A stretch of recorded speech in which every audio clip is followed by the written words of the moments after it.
a bat. The bat dropped shit on the land and made a plan. The leaf crack, words hatch, raps intact. The first draft, free verse sealed, backpack. Delivered with intention to generating new legends over an extension that would take miles to measure. A favorite in the pocket like some dead presidentials. How we outlast time like the lines on a stencil from a pencil made of moldavite. Glows when I hold it right in a pyramid, writing raps under solar lights. I don't even hold the mic.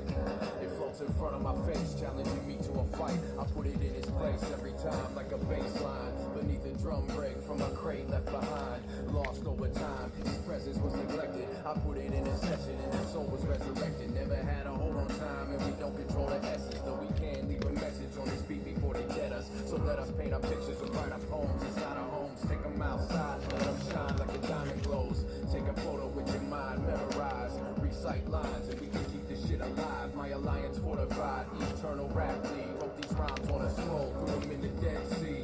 Writers don't die, we live on. The eye in the pyramid take many forms. Symbols, songs, poems and thoughts. Translated into tangible works of art. Many lessons are learned from the deceased. Despite how many books are burned, we still preach. Those who seek wisdom over beats. Hit them with that one time infinity reach. Writers never die, heard the phrase on the headshots. I write every line to get it out before I get got. Food for the brain, cool and fresh in my wet box. Similes and metaphors I pour like this tug of war. Settle up the score with installments of verses. Such a cheap price to pay for a touch of eternity. Someday, damn, this life is gonna murder me. I sense the urgency to get it worded, so they murder me purposely. Cause I don't do much without a plan. See, clean hands get dirty and I'm not getting nervous. If I start to bite nails, they're gonna take... Hi there, folks. My name's Tom. You're watching Rant District. Figured I'd do another flip through the only other pile of records that I've had sitting out, just to show what's been playing over the last couple of months. What we were listening to during the flips was an album by Fortified Phonetics called The Plastic Eaters on Surface Level Records, probably from about 10 years ago or so. Excellent hip-hop on Surface Level. Anyway, I think they're out of Pittsburgh. The subject of this video is having an ethos in your record collecting slash purchasing decisions. What made me think about this was a recent video by Vinyl Richie, and just over a comment or two, he was mentioning that, oh, you showed a record. I said, yeah, I had that same record. It wasn't a keeper for me. And he said, yeah, it's probably not a keeper for me either. I've got about 2 or 3 cubes of records to get rid of. And, don't we all? But as I feel like we're entering kind of a weird time economically, I just wanted to talk about, for me anyway, the importance of having an ethos about what you purchase, why you purchase, understanding, for yourself what you're doing. This is what I'm going to talk about is how things go through my mind. It doesn't mean that's how you have to do it. To each their own. Just to kind of set the stage, over the last week or so, just some things that have just come across, my eyeball space. Amazon doing a lot of layoffs, and they're cutting their Amazon Smile program, which I've done for a bazillion years. It's like when you buy something, a percentage goes to the charity of your choice. For me, it was always the Oregon Humane Society, which I donate to anyway, directly, and will still continue to do. But it seemed odd to me that like a giant company like Amazon would be not only cutting staff but cutting charity.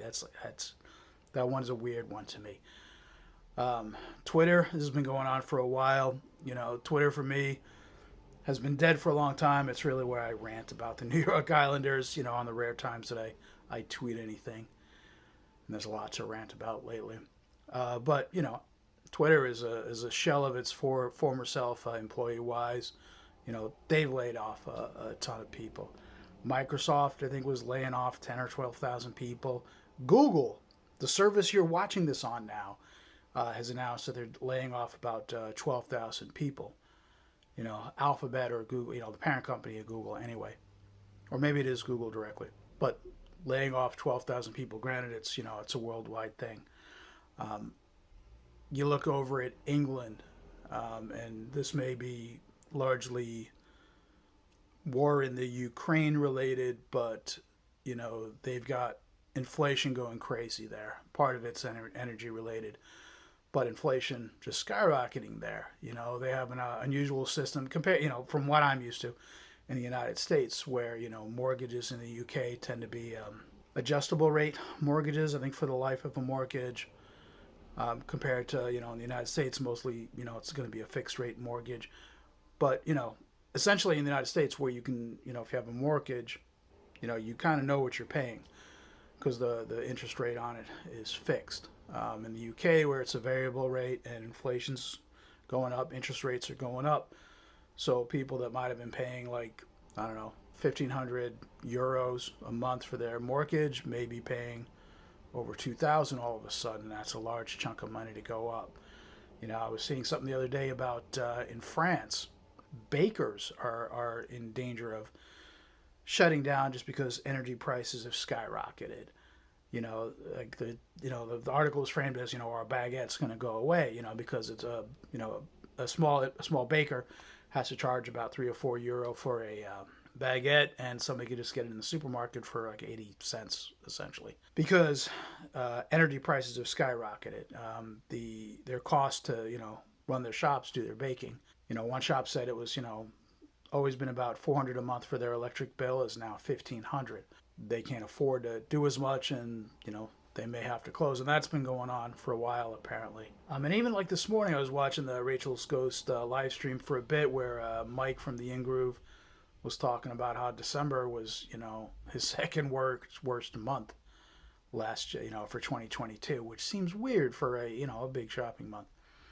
So anyway, economically, I think there's a lot going on, and I don't think it's getting better anytime soon. In the United States, inflation, the past year has gone up, caused prices to go up 7 or 8%, for, your costs to live, and how many people have gotten a 7 or 8% pay raise, if they haven't changed jobs. I would imagine not a whole lot of people. Long story longer, what I'm getting at is, when you're buying records, for me anyway, historically, my record collection is always fluid. I take a lot of chances on things. If I don't like it, I just move it on. I do track what because I do sell on the records that I'm not interested in keeping. And I've sold a little over 100 records in the last year, and I track what I pay and what I sell for, and figuring with shipping and whatnot. On average, I lost I don't remember whether it was $4 or $6 on average per record. And which is fine. I mean, I consider that the price of renting a record. But just as things get tighter and tighter and, life costs go higher and higher, I want to make sure that I'm buying correctly when I buy a record. It's better to just buy the record that I know I want in the condition I want than moving it on. So, I think it's important in general to have an idea of, an ethos about your record purchasing habits. Otherwise, you can find yourself just buying everything. And I think for a lot of folks, when you start off and when you get back into record collecting, I know this was me years ago when I got back into this, just kind of buy everything. But that's not a great strategy because you end up moving, at least I end up moving a lot of records along. So for a long time, my focus has really been on originals. And if there's more than 6 or 7% of my record collection that's reissues, I'd be surprised. I mean, for a long time, I've always been focused on originals. But, when I buy now, I'm really focused on, do I definitely want this record? And if so, is it at the price I'm willing to pay? Which is tough for original. And I want it in the shape that I want. I want it in good condition. I want it to have, if it came with inserts or an inner sleeve, I want those in there. So I'm very, very, my purchases for a long time have decreased, but what I picked up, I generally love and I keep, so whatever your ethos is, whatever drives how you purchase, I think it'll save you from having, as time goes on, having to move 2 or 3 cubes of records out, most likely at a loss at a time where with the economy, with the prices going up on things, you want to be smart about, how you're spending your money, particularly, your discretionary income.